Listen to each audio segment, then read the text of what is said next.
Good afternoon again. Little bit off topic on this video, really. As you guys may know, I've only just recently started my YouTube channel up again after a few years at the scene, and I normally just really cover boxing with the occasional bit of football. So if anyone's watching this video and they're thinking it's an open video about boxing or anything like that, do apologise, but this one's a video for me. So I want to talk about my football club, Nottingham Forest. Lot of shit gone off in the recent few weeks.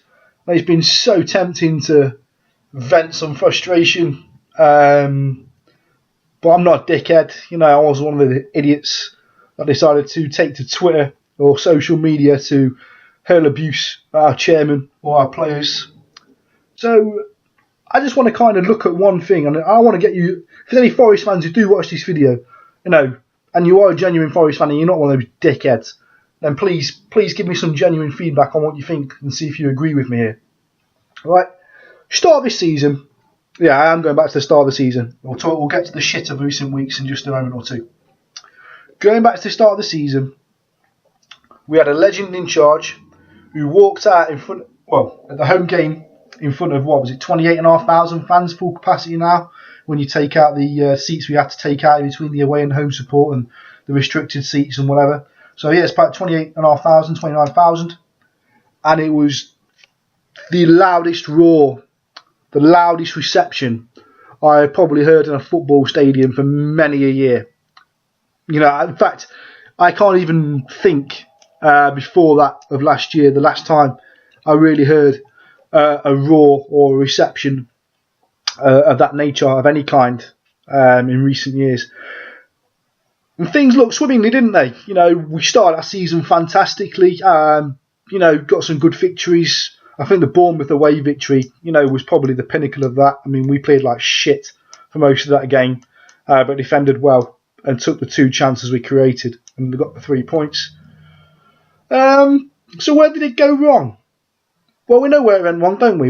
It went wrong at home to Derby, typical, right? And it went wrong with Chris Cohen getting injured and Andy Reid getting injured. Biggest problem for us when those 2 players get injured is in the central midfield, those 2 are our most vocal players in the most important area on a football field. And it goes to show that they're the most vocal players when they're captain and vice-captain of our football club. Okay? To lose both players in one game, any manager would struggle, okay, to replace that loss. And I have a lot of sympathy with Stuart Pearce, because I think a lot of the form thereafter, with the exception of the Fulham game, which was immediately after, of course, where we beat Fulham 5-3 after a comeback. That's been missing. And a lot of Forest fans, we've been, it's been a frustrating time. Henry Lansbury got a lot of stick. Let me tell you one thing about Henry Lansbury. Class midfielder, can't play when he's got no one giving him a kick up the fucking arse. It's true. Look at his performances. Unless he wakes up on the morning of the game and he's feeling it from having these Weetabix to the point he gets to the football ground and plays 90 minutes, right? He doesn't show up. And he doesn't show up because he's the type of midfield player that needs somebody alongside him to give him a kick up the arse every 5 minutes to make sure he's doing his job. When he has got that, he's probably one of the best central midfielders in the Championship. If not, probably, you could even say what he does, he is the best central midfielder in the Championship when he's on top of his game. But he doesn't do it, When Andy Reid is not in that team, when Chris Cohen is not in that team, Henry Lansbury goes missing most matches. Unless, like I just said, he wakes up in this morning and he feels it from the moment he has his Weetabix. Yeah, from the moment he's playing 90 to the moment he's playing 90 minutes. Right? Now, I can't blame Henry Lansbury for that, because there are a lot of players in that position. And when you think about it, I do think about it, there are, a lot of football clubs. Right? But why? And this is what's annoying me. We, as Forest fans, I've seen this problem now for about 2 years, 3 years.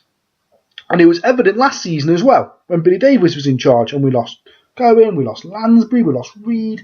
Yeah, the central midfield, we've got as backup. So how do you replace your two biggest vocal players when we haven't bought anybody to replace them? You can't rely on Ben Osborne out of the academy. Now, no, don't get me wrong, this is no criticism on Ben Osborne at all. I think he's had a fantastic first professional season. First full professional season, I must say, because he did, of course, play partially towards the end of last season. But you can't expect a 19-year-old lad to walk into that team and give you the same vocal, the same confidence as somebody who's 32, played in the Premier League, played, in international matches and World Cup qualifiers, European qualifiers. He's rubbed shoulders with the likes, international level. He's been there and rubbed shoulders with the likes of the best in the world and played against them, as well as done that in the Premier League, of course, as well. Having somebody like that alongside you, if you're Henry Lansbury or if you're Robert Tesher or if you're David Vaughan, and then swapping them with a 19-year-old lad fresh out of the academy, no comparison. Okay? And I think a lot of the time, kind of through the first 2 months without those players, there was still a lot of confidence in the team. We have still got ball players. We have got Antonio, who, is another player that needs a good kick up the fucking arse every 5 minutes. But when he's on form, we know what he can do. Chris Burkhead was confident and on form. We had a Sombalonga not injured, who's now, of course, out for a year. But slowly, kind of between September and November, the confidence drained as the performances went. And the performances went because we lost our two biggest players. So why didn't we replace this? Why have we had 3 transfer windows? We both know Chris Cohen is prone to serious injury. We all know Andy Reid, is not the youth that he used to be, and he's prone to the occasional knock. Even last season he spent a couple of months on the injury table. Right? So why did we go into this season with no backup in the midfield? We signed Robert Tesher. Robert Tesher is not an Andy Reid or a Chris Cohen. He is not an engine. He is not a vocal. He's not somebody that is going to be giving you as much energy in the first minute of the game as he is in the 91st minute of the game, like Chris Cohen does. He's not somebody who's going to be roaring out instructions and giving people a kick up the arse from the first minute of the game to the 91st minute of the game, like Andy Reid does. He's not somebody who can just drift in between players and find himself a yard or two of space like Andy Reid does. Or, get the ball back to goal like Andy Reid does and turn his man. No, Robert Tesher's not that type of player. Ben Osborne is, but he hasn't got the experience. In fact, Ben Osborne would benefit from Andy Reid being alongside him in the midfield. It's frustrating. That's the one thing that pisses me off more than anything. And I think it's not just me. I think a lot of Forest fans have caught on to that in the last couple of years. Why haven't we tried to sign anyone? For all the money we could have spent before we've had financial fair play transfer embargo, for all the money we could have spent, why did we not sign a backup for Andy Reid and Chris Cohen? The central midfield is the most critical area of any football team. It is your link between your defence and your attack. You can't do both in unison without your midfield, especially central midfield. They get through more work than any other player on the football field. If they're not communicating, then we just end up. What ends up happening is what Forest have done in the last few weeks of Stuart Pearce's reign, with the exception of the Derby game, and that is knock it about a little bit. Something goes wrong, panic, low confidence anyway, and then you've got 11 football players on a field in a team looking around each other like, what? Someone going to do something. Got 11 players looking at each other, looking at each other to take responsibility. Michael Mancini is not a captain, right? I don't want to see him wearing the armband again. I rate Mancini as a player, but I don't want him seeing him wearing the armband again. I don't want to see Calvin Wilson wearing the armband either. In fact, I don't want to see Calvin Wilson playing. I want him on the bench or in the reserves. He's the most inconsistent central defender there is. I went to the Millwall game. Stuart Pearce's last game in charge. I'm getting a little bit ahead of myself here. But that Millwall game, for me, Calvin Wilson showed all he is worth. Didn't show up. This is a guy who's played for Celtic and helped Celtic beat Barcelona at home. And not the Barcelona we have today, the Barcelona of 4 years ago. The Barcelona that was rampant and considered the best team in Europe by a mile. Right? Where's that Calvin Wilson? Because I don't see him at the City Ground very often. What I see normally is a player that misjudges the ball more often than not. And what I mean by that is watch him. I've never seen a centre-back misjudge the flight of a ball so much in one game as Calvin Wilson did against Millwall. It was quite astonishing. It was a disgrace, to be honest. Speaking from fans that manage to get to games a lot more than I do, that's not a one-off, right? But anyway, that's a different rant for a different day, right? You take into consideration now then Faraz Al-Hawazi's decision to get rid of Stuart Pearce. Does he have a choice? Yes, he does. Is changing the manager necessarily the right answer? No, it's not. One thing I believe, and this is my personal opinion, I've got no inside information here. I'm not trying to be claimed to be some fucking bloody football agent insider bastard bollocks or anything like that. Some half these arseholes do on the internet now. I don't. Right? This is one man's opinion. Look at my channel description. One man's opinion. My opinion, outside looking in with not knowing the inside information, is there was something not right behind the scenes with the players. Because up until that point, Faraz, I think, was still 100% behind Pearce. I think Faraz, behind the scenes even says how much improvement Stuart Pearce made behind the scenes. And I think Faraz could appreciate the situation Stuart Pearce was in with the two injuries to his two central midfielders. I do believe Faraz thought he'd backed it to solve the problem in bringing in the likes of Tom Ince and Gardner, who didn't impress me initially, but he's actually starting to fit in quite well now. But I think the Millwall game, I saw 11 players not interested. And I think as soon as you see players' heads drop, and as soon as you see players that look like they're not playing for their manager or playing for the cause anymore, I think change has to be made. I don't think it was done in a nice manner. I think it should have been done a lot more respectfully on all parties. I mean, I can see where Faraz is coming from, that he wanted to get a new manager in fast, to give a new manager the whole week, to give them time to get the training done, to get their tactics across before their first game in charge, which was, of course, Brighton away. But it kind of seems to me that Friedman's been on standby. He was on standby for about 3 weeks, 4 weeks maybe before that even happened. It's kind of like Faraz has gone, well, okay, Stuart, I'll give you a few games, save your job, but if this ever happens, I'm going to get rid of you. And then that Millwall game, Faraz has looked, the players aren't playing anymore. That Millwall game was dreadful. The only player on the entire field that day, for both clubs this was, because Millwall were a fucking bag of shit themselves, but the only player through that entire game who showed any passion to do anything about the scoreline, especially in favour of Forest, was Ben Osborne.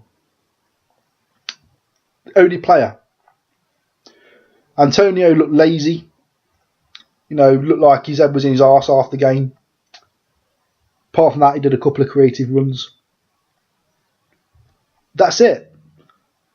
Whereas at least in the weeks leading up to the Millwall game, you could have kind of still said, well, maybe we didn't perform 100%, but that second half, the lads were really getting stuck in. There was some passion there, and there was willingness to go and score a goal.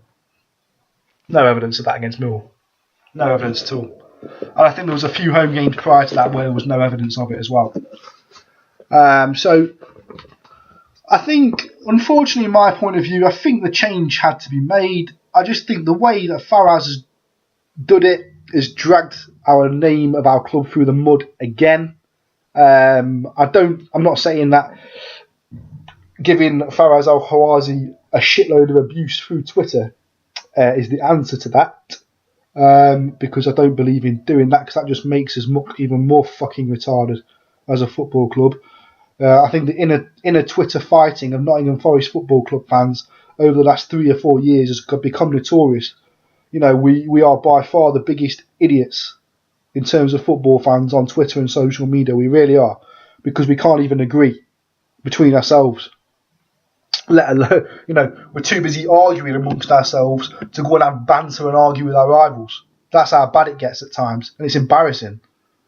Just thank God that doesn't show through on match day. Because could you imagine being in a football ground when you've got your own supporters turning on each other in the stands? That would be a joke. So at least it hasn't got that bad. But on Twitter, that's how bad it is. And it's embarrassing. So for all these people that are sending these Twitter messages saying how Harazi, you're giving dirt to our club name, yeah, what are you doing, you moron? What are you doing for Nottingham's reputation or Nottingham Forest's reputation by sending messages like that to the chairman of the football club? What are people going to do? They're going to look at that and think, oh, that was a sensible opinion. No, they're going to think, what a fucking retard. What an ungrateful retard. I'm grateful for Faraz for everything he's done. I think he's made a lot of fucking errors. Sean O'Driscoll was his main bad error. But he's made a lot. And I think he needs to give himself a kick up the arse. He needs to stop playing games. The last thing we needed during this whole charade of the last fucking month was that bellend from Peterborough spiking up about the fucking payments for Assombalonga not being made. I mean, don't get me wrong, he has every entitlement to be angry if that payment has not been made, and it has indeed, like he claimed, affected Peterborough United's transfer window. If that's the case, then that's duly a disgrace on behalf of our football club. But you can't go publishing that on Twitter. Who do you think you are? Companies don't do that, do they? You don't see, I don't know, let's just speak hypothetical for a second. I'm not saying this contract's in place, but let's just say my Sainsbury's local up the road here and the Sainsbury's group has a contract with dairy farmers in every county, right? Let's just say Mr. fucking Boffin down the road there from a farm, right? He supplies all the Sainsbury's locals and whatever in the north of Nottinghamshire with the milk on a weekly contract, and Sainsbury's don't pay him 1 week. If he goes onto Twitter and starts slandering messages towards Sainsbury's, even if they're not direct but they're inverted, and you can clearly tell they're inverted, like the chairman of Peterborough United, Twitter messages were, Sainsbury's could sue him for slander and say, hold on a minute, we just simply made a banking error. There you go. Was there any need for that though? So the last thing we needed was that knob piping up. That should have been done in a professional environment. Like I say, I agree if the payment has not been made. I agree with his principles and I agree with what he's saying. But there's a way and there's a means. And there's a certain thing called professionalism, which I think is something that he certainly needs to go and have a look. Along with our chairman, actually, to be honest. I think they both need to go on that course and maybe learn a few things. But I'm ranting that. I'm nearly 20 minutes in. I can't continue to rant for much longer. There's a lot of passion when it comes to football. There's a lot of passion in our football clubs. But Dougie Freedman will have a short-term impact, and it will be for the good. Will Dougie Freedman have a long-term impact? I don't think so. Will Dougie Freedman be here next season? I don't think so. That's true. That's true honest opinion. Can we still make the playoffs this year? Yes. 12 points behind. Was it 14 games left now? 12 points off. We can make that. Anything can happen in the Championship. Are we going to do it? Probably not. Look at the games we've got coming up. When Dougie Freedman took over, I said his first 5 games in charge will be crucial. to where our season was going. You looked at his first 5 games in charge: away at Brighton, home to Wigan, away at Blackpool, home to Bolton, home to Bournemouth. 5 teams all in desperate need of points. Well, Bolton not so much now, I suppose, but 5 teams all in desperate need of points for different reasons. Well, not different reasons, because the first 3 are all the same. All threatened with relegation. That was a bit of a daft comment. But basically, the away at Brighton, I thought we deserved the 3 points, but the defence worried me. Home to Wigan, they were awful. You know, I'm glad we got the 3 points there. Blackpool, how the hell we threw 2 points away at Blackpool, I should say. How the hell we managed to do that, I will never know. But now, 2 home games against Bolton, who have been resurging on Neil Lennon, and they're kind of maybe got an outside sniff. You know, they're still looking, get on a bit of a run. Don't think they will, but they've got to be optimistic, as all football fans have got to be.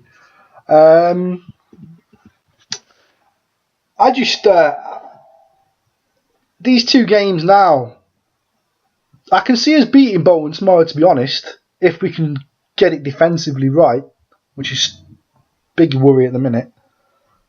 But Bournemouth next week, and then it's Brentford away, who are on the slide a little bit after their recent turmoil of Mark Warburton leaving and all that rubbish. But I still don't think we'll do it. I think we'll get within a few points of the playoffs. I think we could finish maybe 10th, 9th, maybe 4 or 5 points outside the playoffs come the end of the season. But for the time being, I'm still keeping the faith. You never know. We beat Bolton tomorrow and we beat Bournemouth next week. I know those are both big ifs. But if we do, then, well, teams around us slip up a little bit. Potentially, we could be within 6 points of the playoffs. We're still over 10 games left to play. Hard games in the mix, but there's a few nicer games in the mix too. So it'll be interesting. But anyway, I'm going to shut up now. Right, I've had my little say. I will be posting this on my Twitter, so if any Forest fans are watching this, and you were one of them ballends, I will send an abuse at our chairman via Twitter. Then yeah, if you think I'm wrong for calling you a ballend, please leave your comment. I'm not bothered either way, to be honest. But anyway, anyone who's a Forest fan who's watching this video, please leave your comments for me. If you're a boxing fan as well, please subscribe to my channel. I've only just recently started up again after a few years, but I will be putting some Forest videos on here from time to time, especially if there is something to rant about.